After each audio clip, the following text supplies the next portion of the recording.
সুপ্রিয় দর্শক, আপনাদেরকে সবাইকে স্বাগত জানাই মায়াপুরের দ্বিতীয় পর্বের ব্লগে। তো আমি এই মুহূর্তে যে কাউন্টারের সামনে দাঁড়িয়ে আছি, তো এই কাউন্টারটা হচ্ছে আপনারা যারা প্রসাদ গ্রহণ করবেন সেই প্রসাদের যে টিকিটটা কাটতে হয় সেই টিকিট কাউন্টারের সামনে এতক্ষণ আমি দাঁড়িয়েছিলাম। তো তারপরেই একটা সোনের একটা ঘর আমার চোখে পড়ল। আমার মনে হয় এই সোনের ঘরটা অনেক পুরাতন, এমনকি এটাই হচ্ছে সেই প্রথম যে মায়াপুরের মন্দিরটা স্থাপন করা হয়, ইসকন মন্দিরটা, সেই মন্দিরটাই।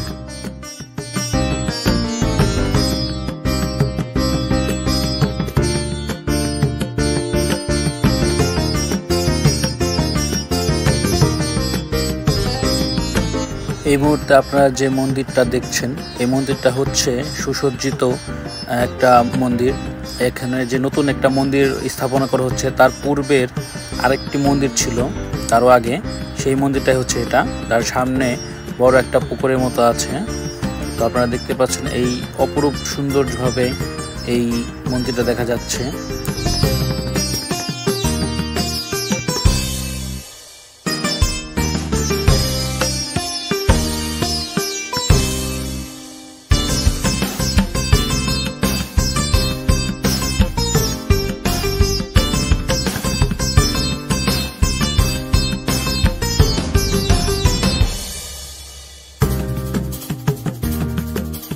ইতিপূর্বে আপনারা যে পুকুর সহ যে মন্দিরটা দেখেছেন সেই মন্দিরটারই এটা অন্য একটা পাশ থেকে আপনাদের দেখানোর জন্য আমি চেষ্টা করছি। এই পাশটা অনেক সুন্দর, এই পাশটাও আমি আপনাদেরকে দেখাবো।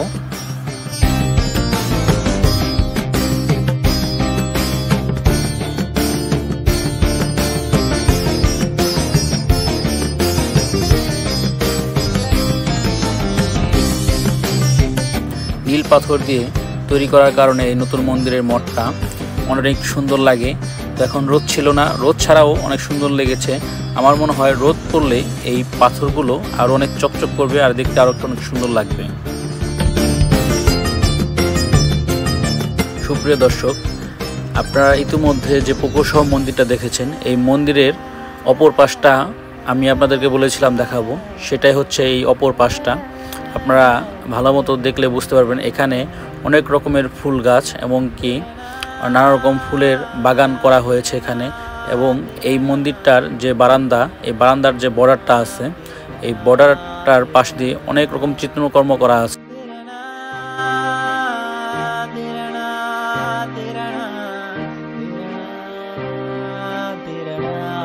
আপনারা যে উপরে সোনালী কালারের মূর্তিগুলো দেখতে পাচ্ছেন এগুলো হচ্ছে আমাদের নিতাই গৌর যারা ছিল তাদের মূর্তিগুলো।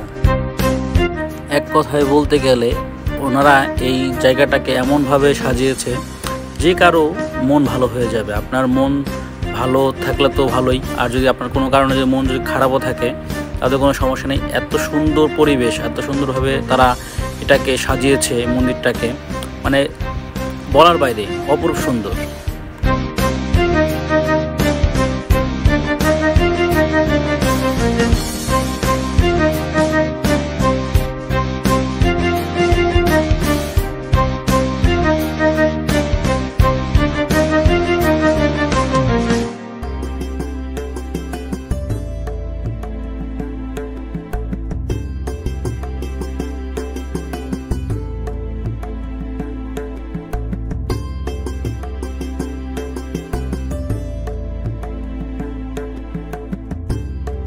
সুপ্রিয় দর্শক, তো এই মন্দিরের বাউন্ডারির ভিতরে কিছু সংখ্যক দোকান আছে যেখানে আপনারা তুলসীর মালা, কাঠের মালা এবং কি পিতলের অনেক রকম জিনিসগুলো পেয়ে যাবেন, যেগুলো আমাদের নিত্য প্রয়োজনীয় আমরা ব্যবহার করি পুজোর কাজে বা নিজেদের কিছু পার্সোনাল কাজে ব্যবহার করে থাকি। এবং কি অনেক রকমের জিনিসগুলো আছে, জপমালা, জবের ব্যাগ, বা আপনাদের বাচ্চাদের জন্য যদি কোনো ড্রেস নিতে চান সেগুলো ড্রেসও আছে। বিশেষ করে হচ্ছে এখানে মেয়েদের যে গোপী ড্রেস বলা হয়, গোপীরা যেরকম পোশাকগুলো পরতো সেই গোপী ড্রেসগুলো এখানে পাওয়া যায়। তো এখানে তুলনামূলকভাবে বাইরের থেকে একটু দাম বেশি। এই বাইরেও দোকানগুলো আছে, দোকানপাট আছে, ওখানেও এগুলো পাওয়া যায়। তো ওখানে আমি যখন কিনেছি এই ভিতরের থেকে বাইরে একটু দাম কম পেয়েছি। বাকিটা আপনাদের ইচ্ছা, আপনারা কোথা থেকে নেবেন ওটা সম্পূর্ণ আপনাদের চয়েস।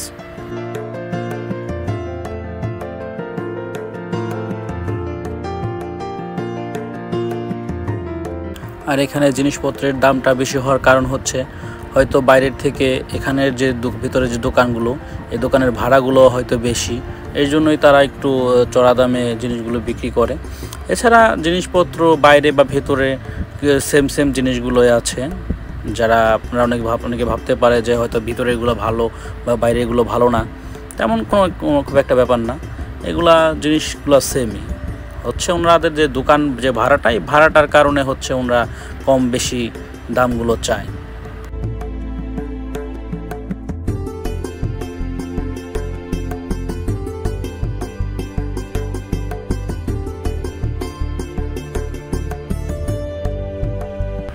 আরেকটা জিনিস হচ্ছে ঘুরতে ঘুরতে এই ধরনের ফুলগুলো অনেক চোখে পড়েছে। আসলে আমি এই ফুলগুলোর আসলে যে কি নাম সেটা আমি জানি না। আপনারা যদি কেউ জেনে থাকেন অবশ্যই আমাকে কমেন্ট বক্সে জানাবেন যে আপনাদের এলাকার ভাষায় এই ফুলগুলোকে কি বলে।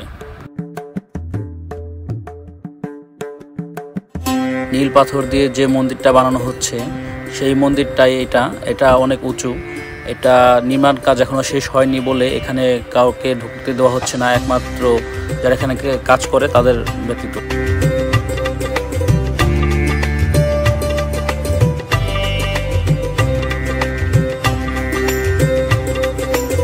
আরেকটা ব্যাপার আপনাদেরকে জানিয়ে রাখি, যারা আপনারা জানেন না, এখানে কিন্তু কোনো মন্দিরের ভেতরে কিন্তু মোবাইল অ্যালাউ না। এখানে আমি যখন ঢুকেছি আমার মোবাইলগুলো বাইরে রেখে যেতে হয়েছে, এবং কি শুধু আমি না, সবাইকেই বাইরে রেখে যেতে হয়েছে মোবাইলগুলো। এটাই হচ্ছে তাদের একটা সেফটি, এবং কি আপনাদের ব্যাগগুলো বাইরে রেখে যেতে হবে, জুতো ব্যাগ সব কিছু।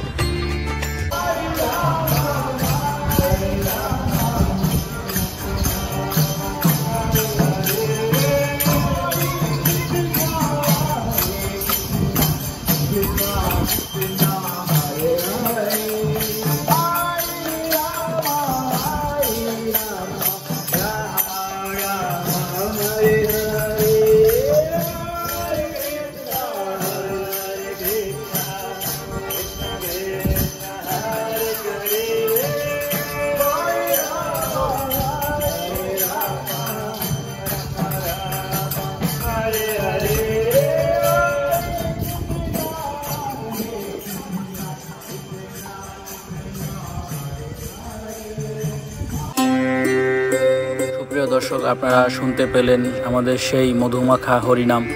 আসলে আমরা সবাই একটু চেষ্টা করব, যারা আমরা হিন্দু ধর্ম বলি আছি, যে এই হরে কৃষ্ণ যে গানটা বা আমরা যেটাই বলি, এটা অন্তত দিনে কিছুটা সময় আমরা নিজেরা গাওয়ার জন্য, বা মনে মনে হোক বা জোরে জোরে হোক, যেভাবেই পারি এই নামগুলো আমরা স্মরণ করতে চেষ্টা করব, যাতে আমাদের দুঃখ দুর্দশা সব কিছু দূর হয়ে যায়, এমনকি আমাদের জীবনে সুখ শান্তি নেমে আসে। এটাই আমার কাম্য।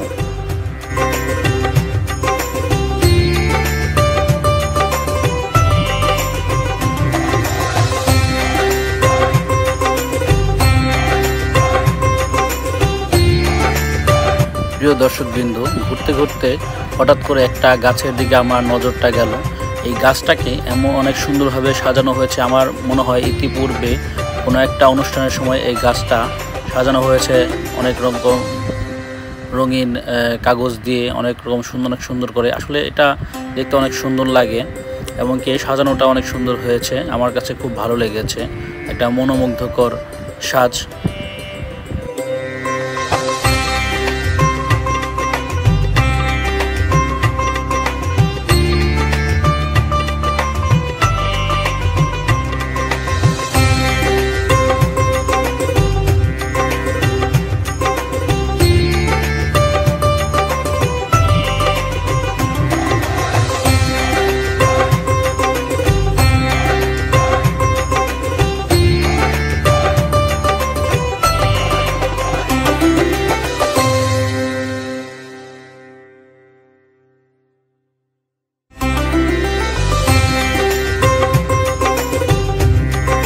আসলে ঘুরতে ঘুরতে এখানে অনেক কিছু দেখেছি।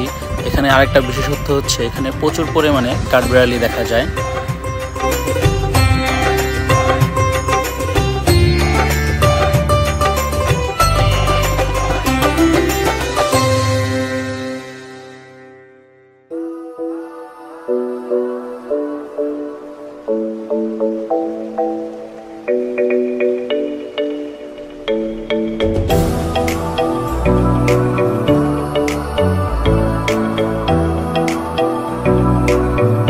প্রিয় দর্শক, আসলে আপনারা যে পাশেই দাঁড়ান না কেন এই জায়গাটা হচ্ছে অনেক বড়।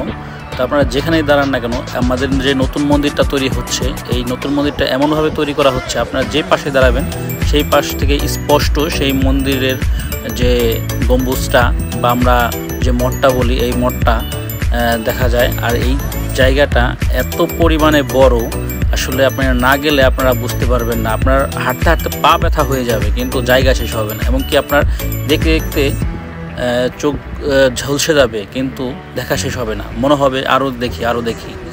এত পরিমাণে এই জায়গাটা বড়, এবং কি দেখার মতো এত মনোমুগ্ধকর পরিবেশটা এখানে তৈরি হয়েছে বা তৈরি করা হয়েছে। আসলে মন ভালো হবে না কেন, মন এমনিতেই ভালো হয়ে যাবে।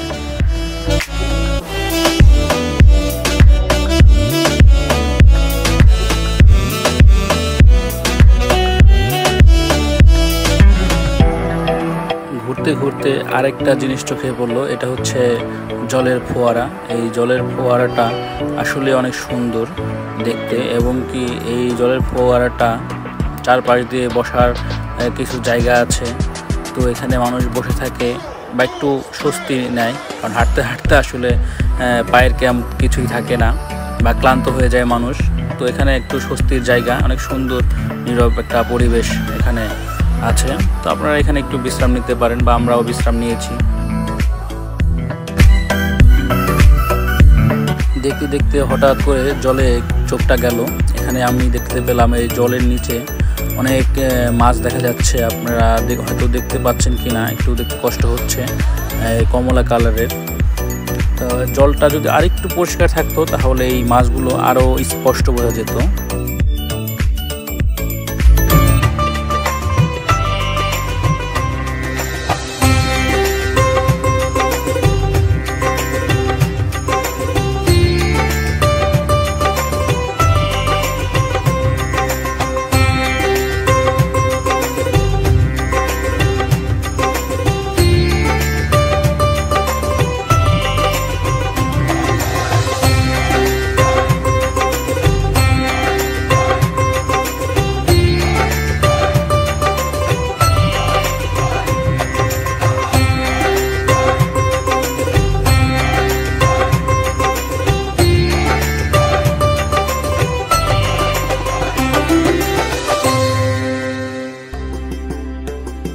আপনারা যারা গাড়ি নিয়ে আসবেন বা গাড়ি নিয়ে অনেকে আসে, তো এখানে পার্কিংয়ের ব্যবস্থা করা আছে।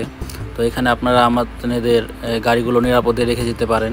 তো এখানে অকারেন্সের কোনো সম্ভাবনা নেই বা আপনাদের গাড়ি হারানোর কোনো সম্ভাবনা নেই, কারণ এখানে চারপাশে সিসি ক্যামেরা দ্বারা নিয়ন্ত্রিত করা আছে।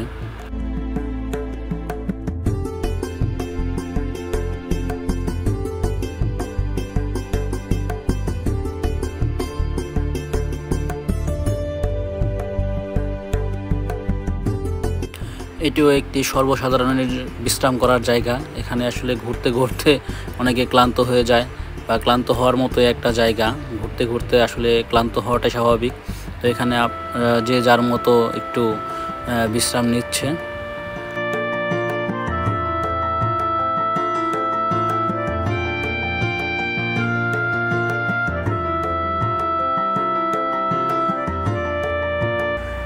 এই জায়গাটা হচ্ছে সমাধিস্থল। এখানে যারা মন্দিরের বড় বড় পর্যায়ের যারা ধর্মীয় গুরু ছিল তাদের একটা সমাধিস্থল করা হয়েছে। এক একজনের জন্য এক একটা সমাধিস্থল এখানে তৈরি করা হয়েছে।